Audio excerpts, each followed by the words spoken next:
아침 저녁으로 삽상한 바람이 부는 계절은 정말 좋은 계절이 돌아온 것 같습니다. 그런데 우리의 마음도 빨리 그와 같이 회복이 됐으면 싶습니다만은 얼른 밝은 모습이 보이지 않는 게 답답하기도 한 그런 시점입니다. 채널 24K 하성영의 단도직입을 시작합니다. 문재인 대통령이 유엔에서 펼쳐 보인 화상연설, 이 내용이 지금 국내외의 뜨거운 감자가 돼가고 있는 모습입니다. 이런 상황 속에 대한민국의 한 공무원이 연평 근해에서 어업지도선에 타고 있다가 어떤 연유인지 북한군 손에 포박이 되고, 그리고 그들에 의해서 총살을 당하고 심지어는 화장까지 됐다, 이런 뉴스가 나오고 있어서 이게 도대체 앞뒤가 안 맞는 얘기 아니냐, 어떻게 이런 일이 일어날 수 있느냐, 또 우리에게 아주 큰 충격을 던져주고 있습니다. 대통령이 이 공무원이 이렇게 북한군에 의해서 사살됐다는 사실을 알면서도 유엔에서 이런 연설을 한 것 같다. 더구나 이런 이제 보도까지 나오면서 우리의 가슴을 정말로 답답하게 만들고 있습니다. 도대체 그러면 지금 이 정부가 줄기차게 얘기하고 있는 종전협정이라는 게 무엇인지 오늘은 그걸 좀 따져보지 않으면 안 되겠습니다. 지구상에 존재하는 나라와 나라 사이에, 나라가 가까이 있을수록 더욱 그렇죠. 전쟁을 하지 않은 나라는 한 나라도 없습니다. 역사적으로 전쟁을 하지 않은 그러한 이웃나라라는 것이 사실상 존재하지 않습니다. 인류 역사에는. 그래서 그 전쟁의 역사는 우리만의 경험이라고 할 수도 없고, 거기서 생긴 피해도 다 우리만의 것이라고 할 수는 없지만, 우리의 이 전쟁을 다루는, 전쟁의 역사를 취급하는, 인식하는 그 수준은 참 유별한 데가 있다. 다른 민족이나 다른 나라, 이런 나라들에서 보여지는 이하고 굉장히 다른 모습을 많이 가지고 있습니다. 특히 6.25 전쟁이라고 하는 것은 이것은 민족 간의 동족 상잔의 전쟁이었다, 이런 측면을 가지고 있어서 이것을 어떻게 정의 내리느냐 하는 데 있어서 우리는 아직도 거기에 대한 분명한 전 국민적으로 통합된, 통일된 그런 인식을 갖고 있지 못한 게 사실입니다. 지금 현재 그래서 남쪽과 북쪽 양쪽은 국제법상으로 정전협정을 맺고 있는 상태에 그대로 있는 거죠. 그러니까 1950년 6월 25일에 6.25가 발발하고, 그리고 나서 1953년 7월 27일에 가서 야, 이제 이 전쟁 그만 좀 하자. 그래서 이제 정전협정이라는 걸 맺었는데, 그때 정전협정이라는 것은 어떻게 체결된 거냐, 누구와 누구 사이에 된 거냐, 그거는 북한군과 중공군, 그쪽 한 집단과 이쪽의 유엔군, 이 양쪽의 주체들 간의 정전협정이 체결됐습니다. 전쟁의 당사자였던 대한민국은 당시 이승만 대통령의 반대로 정전협정에 서명을 하질 않았습니다. 그래서 현재 발효 중인 정전협정은 대한민국은 그 당사자로서의 자격을 가지고 있지 않습니다. 이런 애매한 상태가 지금 계속되고 있는 것이죠. 그럼 정전협정, 휴전협정, 종전협정, 이거 어떻게 다른 거냐? 전쟁을 하는 데 있어서 그 형식이 무엇이건 간에 싸움박질을 두 집단이 목숨 걸고 한다는 본질은 다를 게 하나도 없습니다. 싸우다가 야, 잠깐 쉬자, 우리 좀 정신 좀 한번 다시 차려보고 다시 하든지 말든지 전쟁을 하든지 잠깐만 쉬자, 여기에 합의해서 한다면 휴전협정이죠. 그런데 이거를 장기적으로 전체적으로 전쟁을 일단 멈추자, 이렇게 한다면 이름을 정전협정이라고 붙이죠. 그런데 종전협정이라는 건 그건 또 뭐냐, 아주 전쟁을 끝내자, 두 집단 간에 이제 우리는 둘 사이에는 전쟁이란 걸 하지 않는다는 선언을 하자, 이런 얘기입니다. 그럼 정전협정하고 뭐가 다르냐? 과장된, 우리 둘 사이엔 절대 앞으로 전쟁 안 할 거예요 라고까지 과장하는 데 있어서 조금 종전협정이 더 강한 스트레스를 주는 것이고, 이 다음 단계 생각할 수 있는 것이 종전협정 다음엔 평화협정하자. 뭐 이런 얘기로 갈 수 있는 가능성이 높다. 그러나 국제법상으로 이렇게 정전협정, 종전협정을 했으면은 두 나라는 앞으로 절대로 전쟁을 할 수 없는 어떤 국제법적인 효력을 갖느냐? 그런 제약 요인으로 작동할 수 있는 거냐? 그런 건 없지요. 국가 간의 전쟁이라는 것은 어차피 목숨 걸고 둘이 부딪힐 때에는 어떤 이성적 상황이 작동하는 것이 아니지요. 전쟁하게 되는데 무슨 뭐 거기에 야 종전이었잖아 정전이었잖아 이거 말 따져가면서 전쟁하겠습니까? 지구상에는 수없이 많은 평화협정이 있었고 수없이 많은 말하자면 성문적인 종전협정은 아니더라도 합의하는 이러한 평화협정 형태의 종전협정은 수없이 있었습니다. 그렇지만 그러한 평화협정은 언제나 깨졌죠. 채널 24K에서 투키디데스의 함정 이야기를 할 때도 말씀을 드렸지만 지금까지 아주 결정적인 16건의 투키디데스적인 그런 상황 속에서 평화, 협정 무슨 이런 얘기들이 많이 있었지만 결국 이것은 그중에 12건은 결국은 전쟁으로 치닫고 말았다. 이런 분석도 있다라는 얘기를 이미 소개드린 바가 있습니다. 따라서 이 휴전협정과는 좀 다르지만 종전협정, 정전협정 이것의 본질이 달라진다. 우리는 영원히 그래서 전쟁 안 한다. 이런 지구상의 인간 집단이 새로 등장하게 되거나 강제 규범이 되는 그런 방법은 없다라는 건 분명히 해둬야 되겠죠. 그럼 국제법적으로 그러한 효과를 기대할 수 있는 어떤 전례는 있었느냐? 물론 지금 생각나는 게 한 건 정도가 있습니다. 이스라엘하고 이집트가 종전협정을 캠프 데이비드 협정이라는 거죠, 소위. 미국의 지미 카터 대통령이 중재를 해서 이제 그 협정을 체결하게 했는데요. 그 둘 사이에 종전협정이라는 형태의 평화협정이 체결됐던 사실이 있습니다. 그것 이외에 뭐 종전협정이라는 이름의 형태의 그런 협정이 체결된 경우가 있느냐? 글쎄요. 그런 사례는 별로 보이지 않습니다. 그러면 지금 이스라엘과 이집트는 그래서 이제 앞으로 영원히 전쟁을 못하는 나라일까요? 그 두 나라가 전쟁을 하게 되면 국제법 위반이 될까요? 그래서 전 세계가 나서서 그들을 응징하게 될까요? 그런 건 아니죠. 물론 이제 그러한 그 종전협정이 있고 난 뒤에는 그 분위기에 이어서 새로운 몇 가지 액션들이 생겨나게 됩니다. 이스라엘과 이집트의 캠프 데이비드 협정 이후에도 이 둘 사이에는 이제 평화협정을 다시 했고 평화협정의 내용 속에 이스라엘이 점령했던 시나이 반도를 이집트에게 평화를 유지하는 조건으로 이집트에게 넘겨주기로 한 그러한 이제 평화협정이 그런 부속 의무사항을 담은 평화협정이 이루어졌던 건 사실입니다. 그러나 그렇다고 해서 그러면 이스라엘은 영원히 시나이를 포기한 거냐? 절대로 앞으로 이스라엘이 시나이를 또다시 공격하거나 시나이를 자기네 국토화하는 일은 없을 거냐?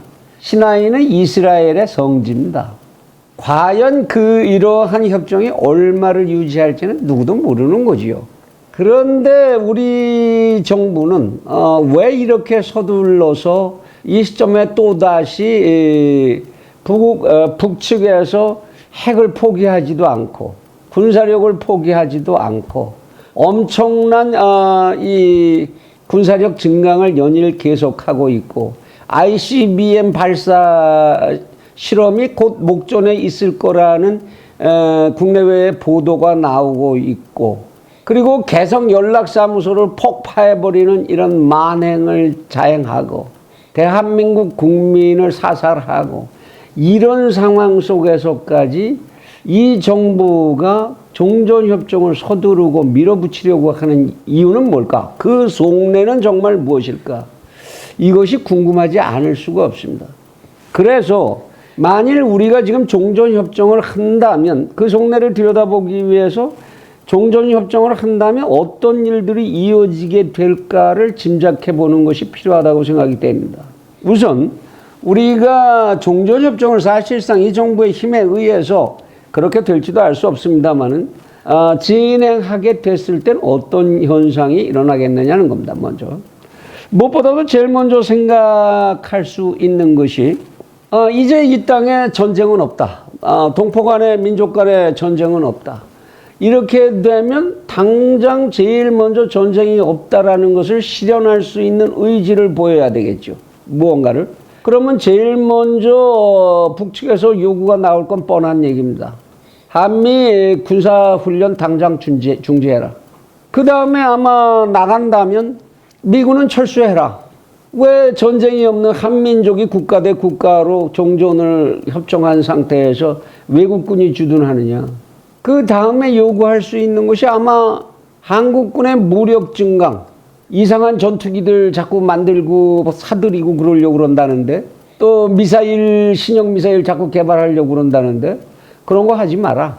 전쟁 안 하기로 했는데 무슨 현재 선에서 군사력 동결을 하자. 이런 요구 같은 것들이 나올 수가 있겠죠. 그럼 그 결과는 뭐가 될까요? 군사력의 비대칭성.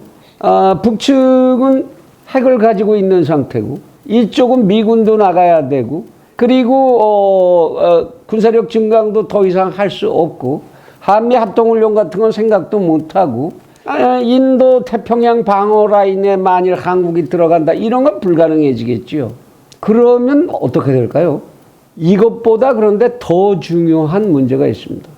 지금 현재 정전협정인 상태에서 대한민국과 조선민주주의 인민공화국에는 사이에 국경선이 없습니다. 임시로 설정된 휴전선만이 존재하죠. 그래서 NLL을 놓고 이것이 국경선이냐 아니냐, 이거 소위 군사분계선이라는 말로만 지칭이 되고 있지, 이것이 국경선이 아닙니다. 그러면 이제 종전협정을 하면 어떻게 되죠? 국가 대 국가 간의 지위를 서로 인정해야 합니다. 그리고 어쩌면 외교관계까지도 회복해야 되겠죠. 그러면 두 나라 사이에 국경선이 없을 수가 없습니다. 국경선을 설정해야 합니다. 어떻게 설정해야 될까요? 무사히 국경선을 설정할 수 있겠습니까? 지금도 문제가 있는 이 NLL, 이거 어떻게 타결해야 되겠죠? 그것만이 문제가 아니고 결정적인 최종적 문제가 남습니다. 대한민국 헌법을 개정하지 않으면 안 된다는 거죠. 대한민국 헌법은 이 나라의 영토를, 대한민국의 영토를 한반도와 그 부속 도서로 한다라고 되어 있습니다. 이 헌법 규정을 그대로 들 수가 없지요. 개헌을 해야 된다는 문제가 생깁니다. 거기에 국경선에 대한 내용도 설정이 돼야 되겠지요. 대한민국의 영토가 변경되는 어마어마한 사건이 발생하게 됩니다. 종전협정을 했는데 그 과정을 가지 않을 수가 없지요. 그러면 어떻게 될까요? 이제 남한 북한이라는 말은 쓰면 안 됩니다. 대한민국과 조선민주주의 인민공화국이 되겠죠. 그러면 이 개헌을 할 때 그 개헌만을 할까요? 기왕 이렇게 해서 개헌하는 마당에 우리 지금까지 가져왔던 이 적폐에 해당하는 지금 대한민국 헌법도 바꾸자. 근본부터 바꾸자. 그런 얘기들이 쏟아져 나오지 않을까요? 사실상의 목표는 거기다 두고 있는 거 아닌지 의심하지 않을 방법이 없습니다.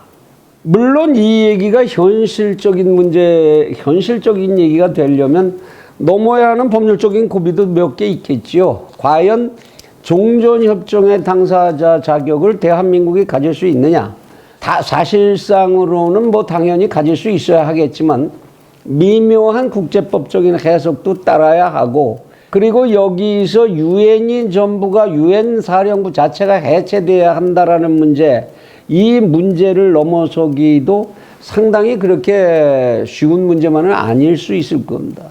이러한 문제들이 현실적으로 이행되려면 존재하겠죠. 무엇보다도 미국의 동의가 있어야 할 것이고, 그리고 중국도 동의해야 되겠죠. 근데 중국으로서야 동의 안 해줄 이유가 없겠습니다만은, 북측은 그런데 과연 이것을 동의할 수 있을까요?